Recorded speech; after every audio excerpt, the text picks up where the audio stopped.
Welcome to week 2 of our Lenten series, Holy Vessels. In this video, we are discussing safekeeping, community, and economic health. The Missions Committee members have interviewed ministry partners from around the Raleigh area and from our annual conference. We have asked the question, how has the pandemic impacted your ministry and mission? And we followed up that question with how can we, as the Soapstone community, continue to support you in your ministry efforts in this time?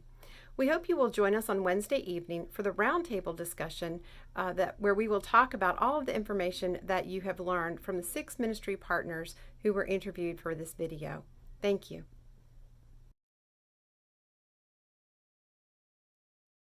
Hello, my name is Donna Robinson, and I am on the Mission Committee at Soapstone. And today we have Cherise Potts, and she is the Community Awareness Coordinator for Interactive Wake. And today we're going to be discussing the influence of the pandemic on their organization. So Cherise, can you please tell us a little bit about you and tell us, give us a brief description of what you do, what Interactive Wake is. Well, thank you, Donna, just for this opportunity. As she said, my name is Cherise Potts. I'm the Community Awareness Coordinator at Interact. And I just have extensive experience training on domestic violence and sexual assault. So I'm out in the community all the time talking about those issues. And so just kind of Interact is Wake County's comprehensive service provider for victims and survivors of domestic violence and sexual assault. And so we are a dual agency, and our mission is to save lives, rebuild lives, and secure safer futures. And we do that in a number of ways, and we have several different services.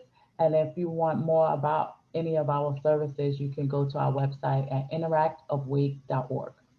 So have you seen an increase in your clientele since this pandemic has started?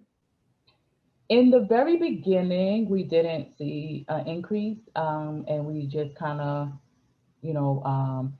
thought that maybe just because people were sheltered in place, they were the abusers, so we haven't seen much.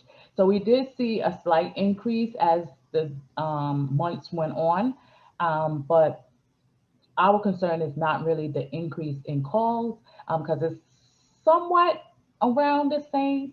But we were more concerned about the severity of the call.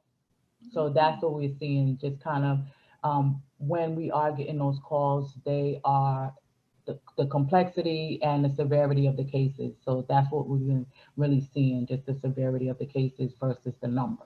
How has the pandemic influenced your work there? Well, as we look at the pandemic and we look at what's going on as far as the stay-at-home orders. So what's happening is that we have a lot of our victims, they are sheltered in place with their abusers. And a lot of times work or our work, there was a reprieve, people had to go out, they had to go to work, and kids had to go to school. And so there was opportunity, to reach out for help, or there was people there that can identify that there was some help needed, whether that was the child's teacher or counselor or anything like that. But now, since the pandemic and everybody is expected to stay home, you have no one there to be able to, to be that go-between for that person, to identify that this person is being abused. And then with the scare of the pandemic and people not wanting to interact with people, they don't have much options to go to a neighbor's house or to a family member's house as they would have before. And so when you think about people trying to leave, you have shelters that were closed down, you have family members that didn't want to take anyone in, or, was told not to take anyone in. And so there wasn't many options. So you have people that are sheltered in place where there's no one observing what's going on, no one checking in on them because of the pandemic, and then no options to leave. It has been quite hard for a lot of victims during this time. Is there anything that the members of Soapstone can do at this time to help? What you're doing now, just more so educating yourself and just kind of thinking about what is really going on, to be able to, if possible, make those connections to check in on people. And then if you suspect something or some people reach out for help, but just being that liaison to just kind of help them reach out to interact, and know that although we are operating virtually, we are operating at full capacity. All of our programs are in order, and our first point of contact is our crisis lines, and those are 24 hours in English and in Spanish. And so having that information readily available, having those numbers and letting people know that these resources are out there. And our shelter is still functioning.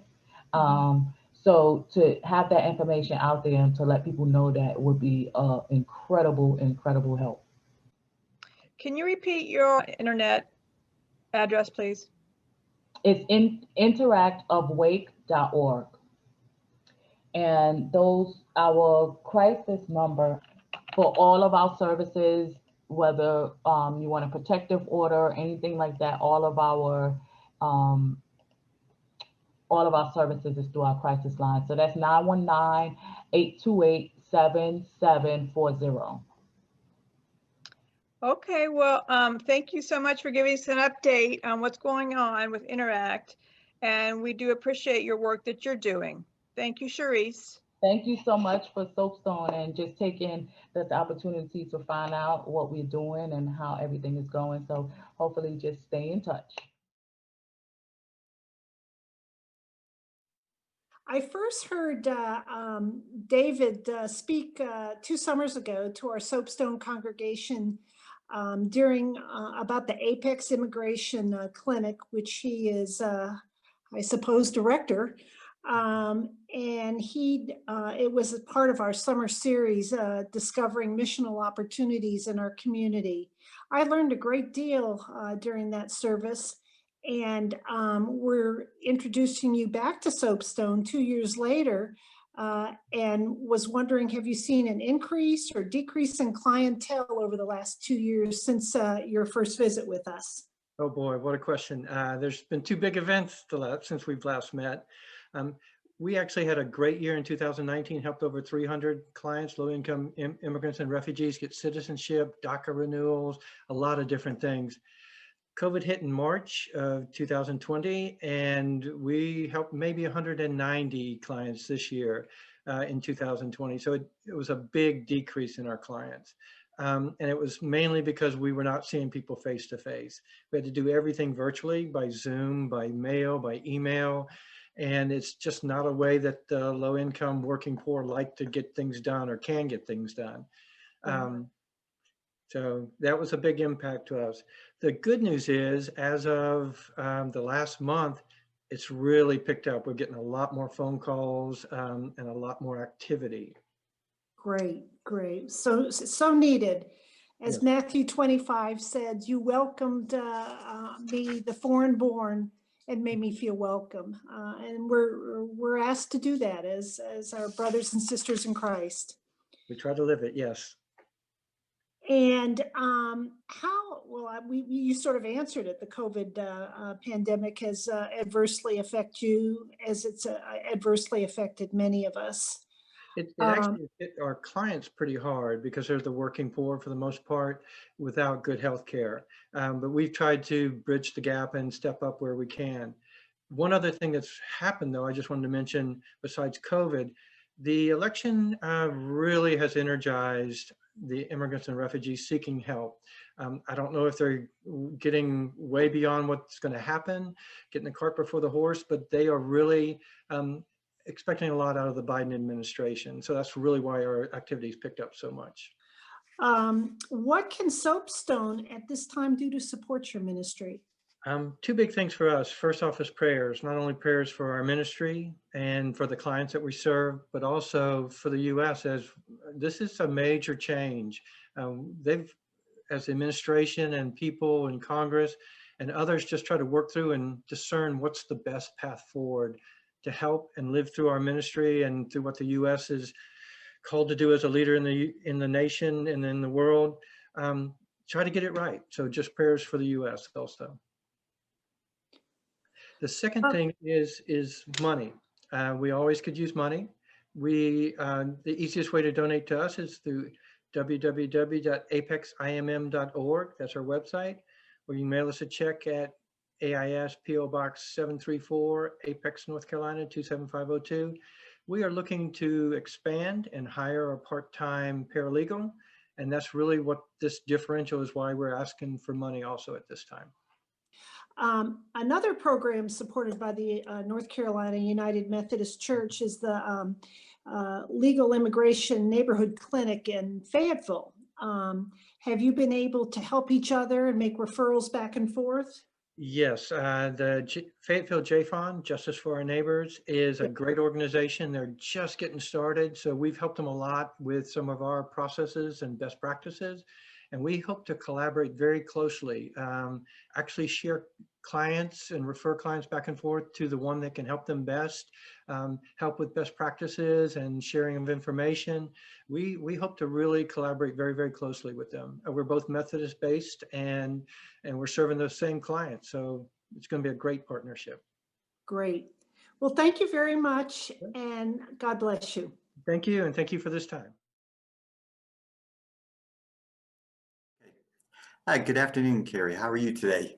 I'm doing well, thank you. How are you? We're doing good. Hey, thank you for joining with me today to talk a little bit about Family Promise and how Soapstone can help Family Promise more. So what I like to do is I just ask you a couple of questions, if you don't mind. The first question off the top of my head, though, is with the pandemic that's taken place, have you seen a change in their clientele? Have you had increase or decrease in the numbers? Yeah, so we have, as you guys know, gone from having the rotational model where our families are rotating through churches each week and brought them to a static model where we are using half of the apartments next door to house the families. Okay. Those apartments next door are 3-bedroom models. So we can have up to 3 families in them. Most of what we have done is had 2 families in them. So where we're usually serving 10 families a week in emergency shelter, we've been in the 7 to 8 range. So a slight decrease, but we fluctuate all the time kind of within those numbers. Are you seeing more families or less families coming? Or So the way that Wake County works is there's a coordinated entry system. And in that entry system, everyone goes through kind of one point of entry. And on that list, it is typically about 40% of of people experiencing homelessness in Wake County are families. Okay. And so that has stayed steady and held true during the pandemic. Oh, okay. Got you. Okay. Well, I guess that in some respect, that's good and bad. In fact, that it's good in that we haven't seen an increase. I mean, but it's bad in the fact that there are so many people that still are homeless. Absolutely. And on that list, our Family Promise of Wake County and Families Together are the only 2 organizations in Wake County that serve families.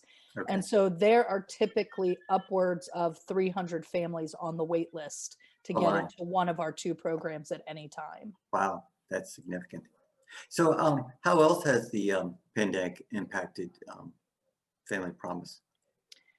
For us, we've actually still been able to run all of our programs and have families moving in and out into permanent housing situations. Luckily, we have seen, especially in the apartment community with the colleges shut down, we've seen a lot of apartment associations and landlords willing to work with our families through their kind of financial challenges, whether that be, a previous eviction or a loss of job, in a more amiable way than we have in the past. And so we have been fortunate that the community has really rallied around our families and helping them find a place to land. Great. Okay. Great. So, you know, Soapstone, we've been involved with Family Promise for a number of years, and I know, you know, we've been supporting families at our facilities, you know, on a, I guess, been 3 or 4 weeks every year. And I also know that we've been giving, you know, using our giving tree this past year to help support Family Promise. How else can Soapstone support or help Family Promise? Thank you for asking. We actually have a monthly newsletter that goes out. Okay. And in that monthly newsletter, we will typically put what our current needs are, whether it's, you know, cleaning supplies. This last month, we were actually looking for some used furniture to spruce up some of the apartments. Okay. So we always have that information that's there. We also have an Amazon wish list that Oh. is, if you search in Amazon, you can find our wish list. And so we update the information there. We also have a Sign Up Genius that's out there for volunteer opportunities. And Okay. those volunteer opportunities, some are volunteering on site, but others are helping us fold annual reports and helping us stuff envelopes, you know, helping us reach out to donors, helping mentor the families.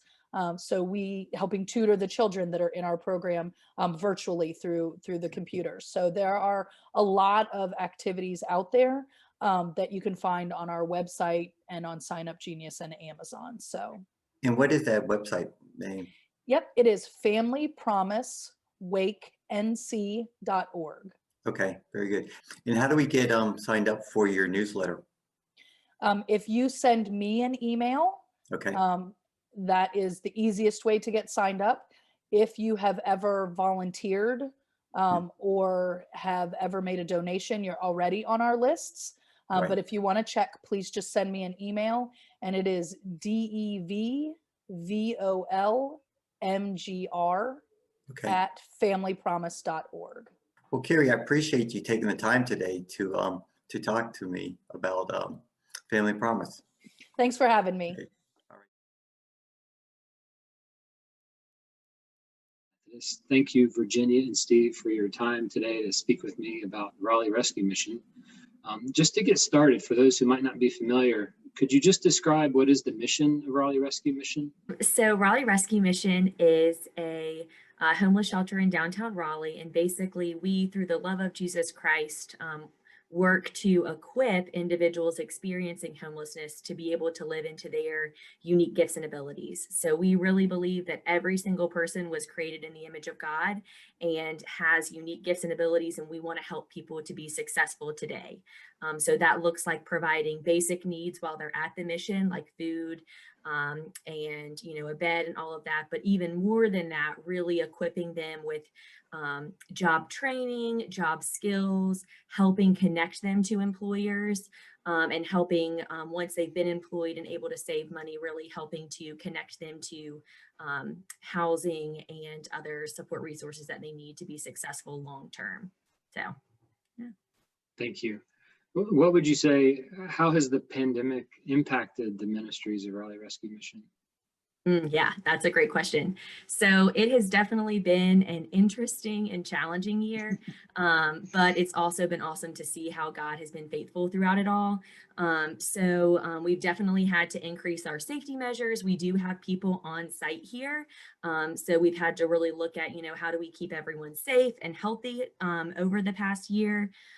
We also have really seen a shift in our organization technology-wise. So before we were able to have training and classes in person versus over the past year working to move things virtually, you know, kind of like all of us here on this virtual meeting, getting our clients to learn those technical skills, to be able to get on and do online interviews and to be able to do classes and connect to different programs online.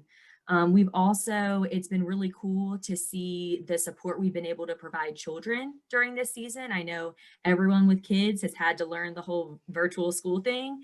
And so we've been able to really assist parents and children here at the mission with that. So we've actually, with the kids being here, they're able to get more one-on-one attention with school.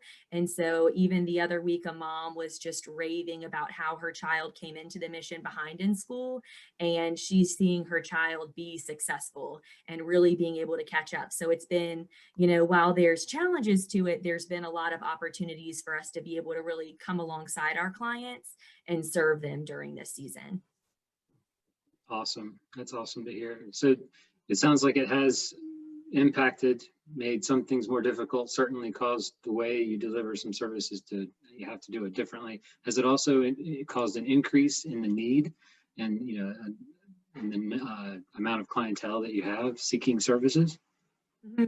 Yeah, that's a good question too. So it's been interesting, with COVID, we've had to be careful about the number of people we have on site, right? Because, there's capacity limits everywhere now with COVID.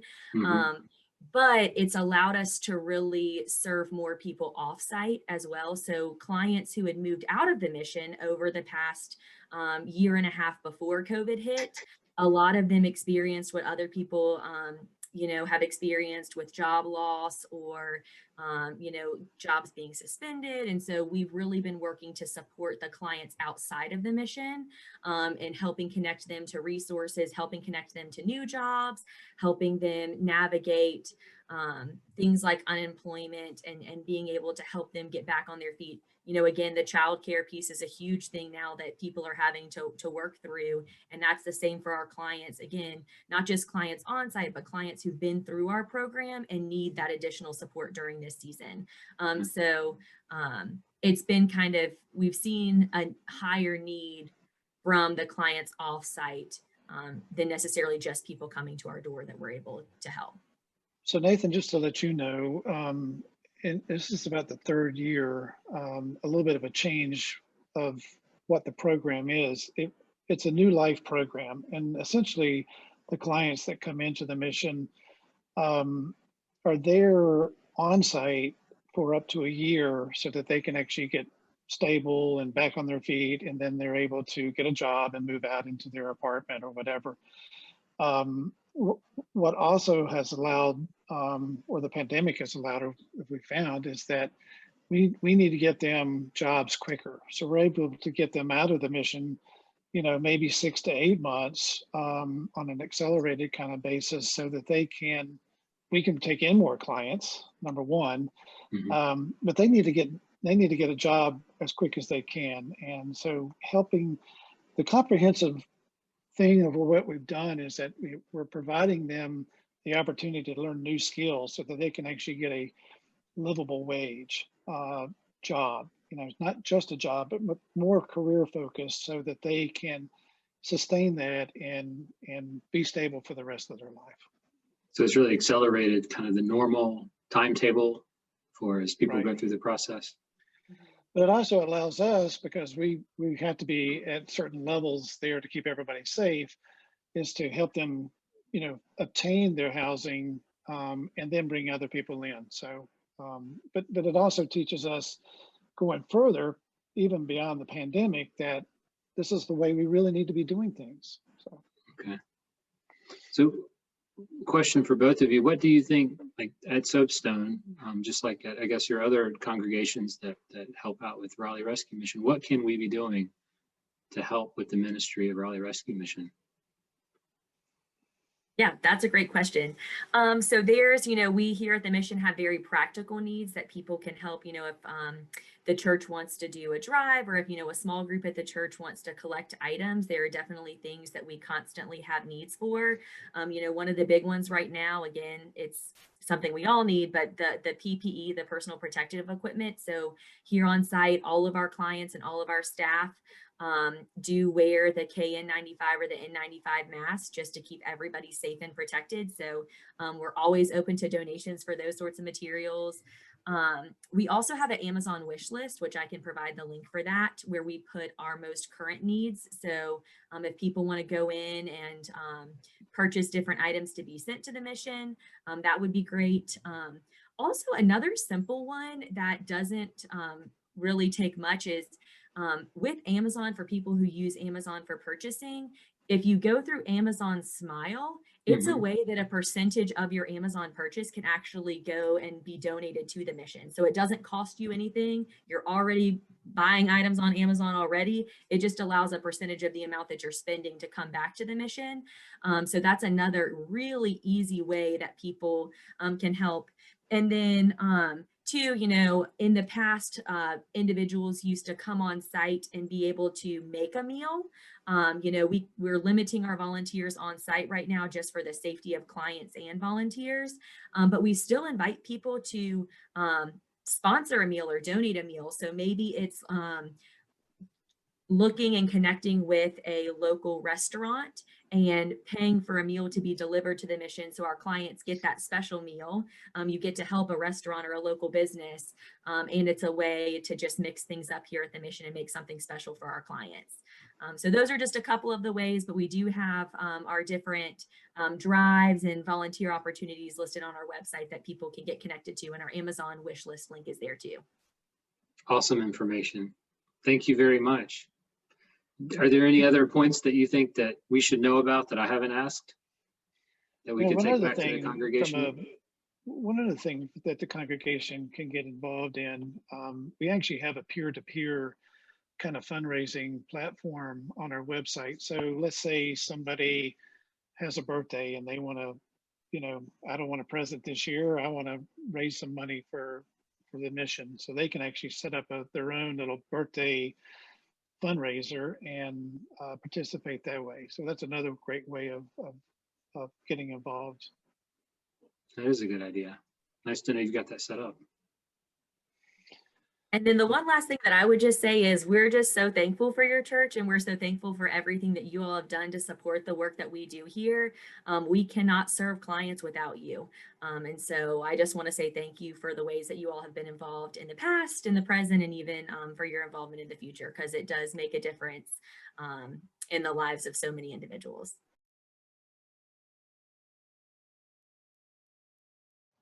Hi, I'm here with Carolyn Sagan. Caroline is representing North Raleigh Ministries, just one of the partners that we have at Soapstone. And so I'm Donna Mayo. I'm representing Soapstone United Methodist Church and would love to hear today about North Raleigh Ministries. And so I have a few questions prepared, but the first one I'd like to ask you is to just tell us a little bit about North Raleigh Ministries and what sort of services and products you provide.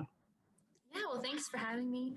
So North Raleigh Ministries, we serve the North Raleigh community, and we have a food pantry, which right now we're doing completely curbside, but clients can come once a month and receive food for up to 2 weeks worth of food.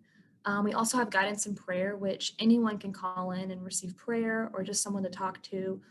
We try to help them find resources that they need to help them in their situation as well.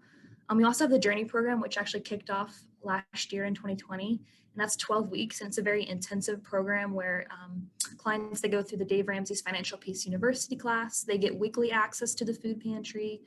They get pastoral counseling, peer support, and many other resources like that to help them get on their feet. And because of COVID and everything, it's been a great program to really help these families because they've all been impacted by COVID.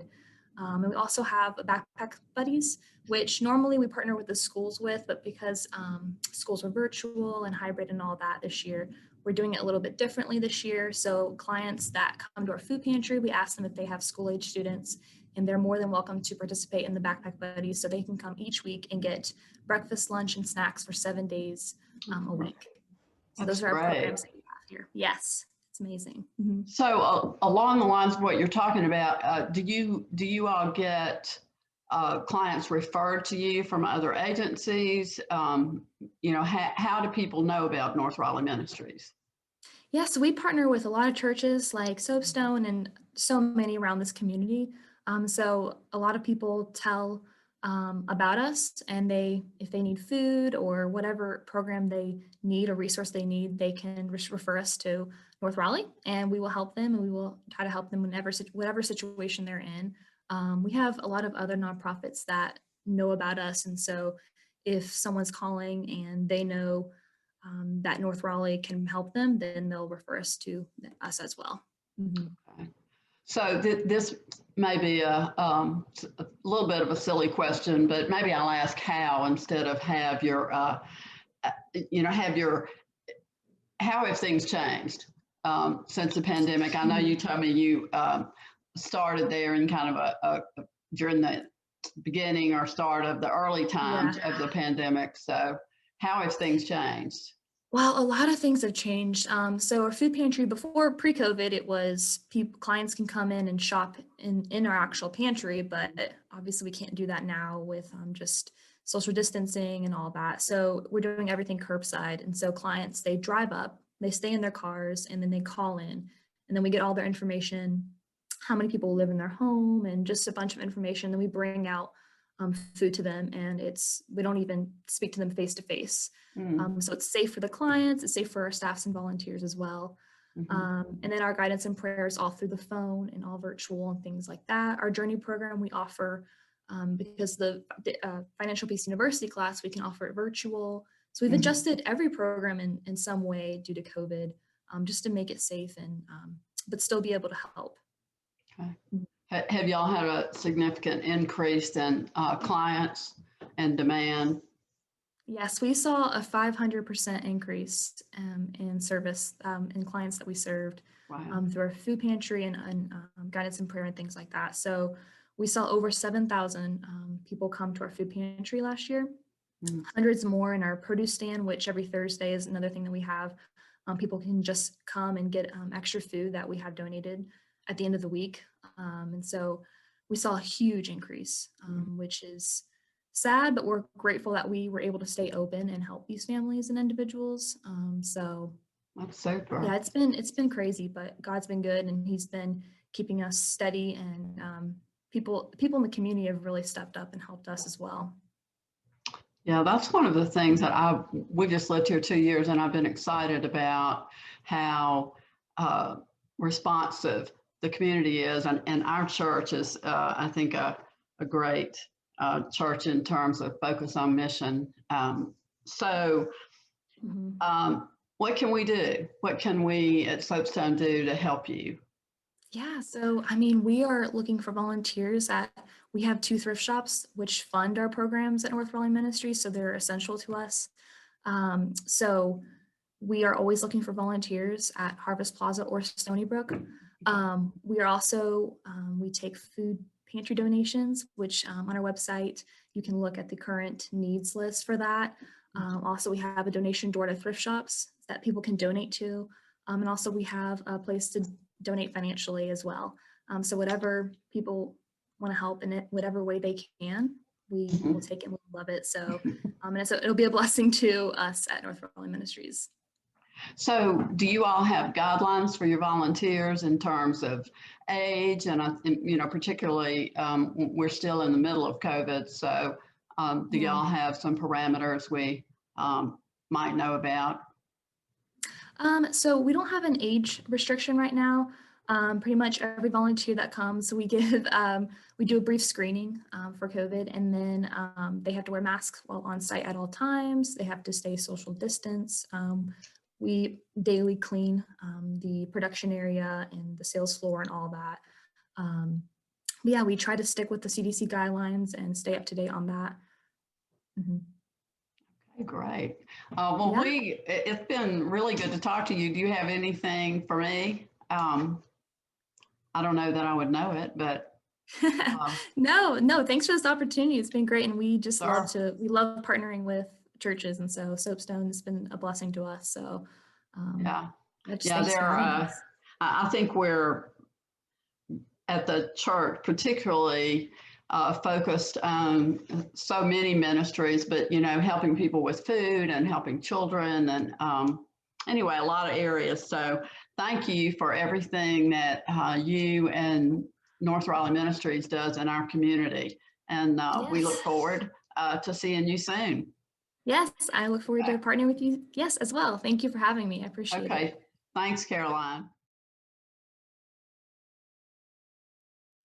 Good morning, Jay, and thank you for joining me to do this interview on how the annual conference is working throughout this pandemic.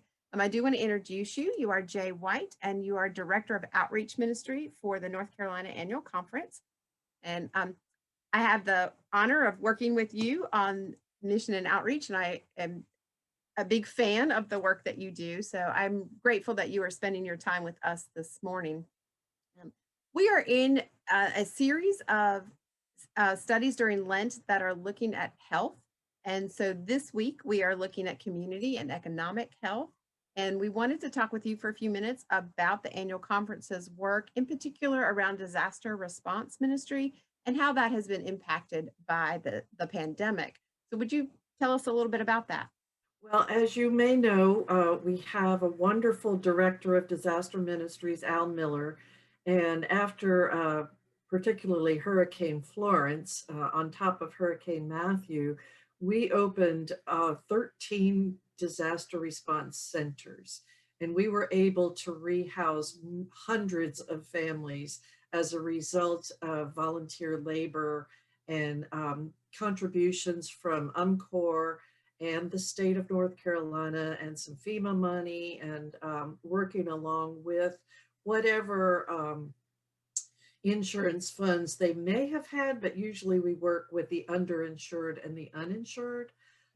As we have gotten away from those disasters, of course, giving goes down, but the main problem because of the pandemic is volunteer labor. And we're just not able to respond at the level that we did in the past because people are not able to be in close proximity. I mean, you know, we're a year in now almost. And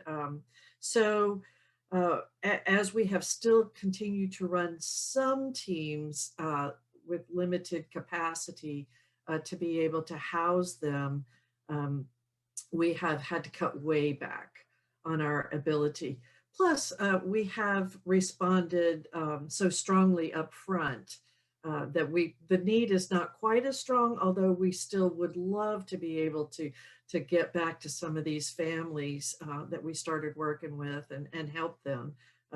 So we're just reimagining what that might look like in the future. We have partnered with other groups that are doing similar work. So we're able to funnel some of our funding and our work with them. So that's the bulk of it. We continue to train people in early response. And so we have identified early response teams all around the conference. You know, as we're going into hurricane season again, we always want to be ready to respond. We did have some folks respond to the recent tornadoes down in Brunswick County. And while most of those homeowners were very well insured, we found some places where they could use some help. And so the local teams are pretty much handling that. Now, as you all prepare for more ice storms, it may be that we have some local teams that can help out in that disaster. Disaster takes lots of forms, as you know. So it may be we have some local teams that can help with that. So we always want to be prepared for the next thing because we know it's coming. Yes, I'm wondering with all the rain that we're getting, in particular this week that you and I are doing this recording, how the rivers down your way are handling all this rain and whether or not there may be some local flooding in your area. So Steve Taylor told me this morning that the rivers down in Lumberton are rising and they are anticipating some flooding. So yeah, we'll see. So maybe some local teams there as well. Well, I know with the pandemic that the annual conference has been able to take some of their funding and reroute it to empower and equip some local churches. Can you tell us a little bit about those doors that have opened and ways in which mission and ministry are happening? Yeah, so you know, our mission team has always distributed mission seed fund grants. And because of the pandemic, many of the ministries that we had identified to give money to support their ministry last year weren't able to happen because it involved gathering people together. And so we held those funds, and then we were able to give emergency COVID response funds so that churches could be engaged in their communities, knowing that there were a lot of food shortages as people lost their jobs and a lot of that income dried up. So we have been able to grant a lot of funding for food pantries, meal distribution, and even in some circumstances to help people keep their power on and keep from getting evicted. So really emergency response in those capacities where churches are really getting to know their neighbors better. As you know, a lot of churches have said, you know, we have more people attending our worship services online than we ever had when they were attending in person. So we, you know, we have been able to provide grants so that congregations could broadcast their services. We've also been able to provide C4C grants, Congregations for Children grants, so that people could access the internet better, where churches are able to help their communities so kids could do their schoolwork. So we're able to help churches help their neighbors in a lot of ways. Yes, Soapstone was a recipient of one of those grants, and we had our schoolhouse open until Christmas break. So that was very helpful here. And I think we served 25 different students. So we appreciate that assistance, getting that program up and running here. We mentioned disaster response and the early response teams. Soapstone has a disaster response ministry. We have 30 trained ERT members. Is there anything that we can do at this point in the conference? I know you mentioned with the ICE, we might be doing some local work, but is there anything that you know of around the area if we've got folks who can go for a day or two? I would suggest contacting our call center. They pretty much keep their hand on the pulse of where the needs are. But I would say too, just to keep your skills sharp, to look around. I mean, are there people who need wheelchair ramps? Are there people who need their roofs fixed? These are things that you all could do just with your neighbors, just to keep you know, active and ready to go in the event of another emergency. Yeah. Well, great advice for us. Thank you. Is there anything else that Soapstone as a whole, the whole church, anything we can do to continue to support the mission and ministry of the annual conference? Well, I always like to encourage people to keep regular contact with the conference website, because that's where all the news is, and you know, we keep it updated on a daily basis. Right now, yesterday I just posted about an opportunity to partner with some of our farmers of color. And so, I mean, there's all kinds of ministry going on around anti-racism, and we have lots of efforts out there to keep people connected and engaged in their local communities, because, you know, that's where it starts. So I'd say that you could sign up for the email blast in the areas that you're interested in. And just to remind you that we do have a health care ministry team, and we have a creation care ministry team. And we're always looking for new people to engage in those areas as well. Well, Jay, thank you for all of that information and for spending some time with us this morning. I greatly appreciate the work that the annual conference is doing. I know from serving on the mission and outreach team that it is a busy group of people that touches a lot of areas and serves a lot of people. So thank you very much for the work you do and for sharing information with us today. Well, thank you to the Soapstone family for all the ways that you are engaged in your community and beyond. So I really appreciate the witness of the hands-on ministry, and keep up the good work.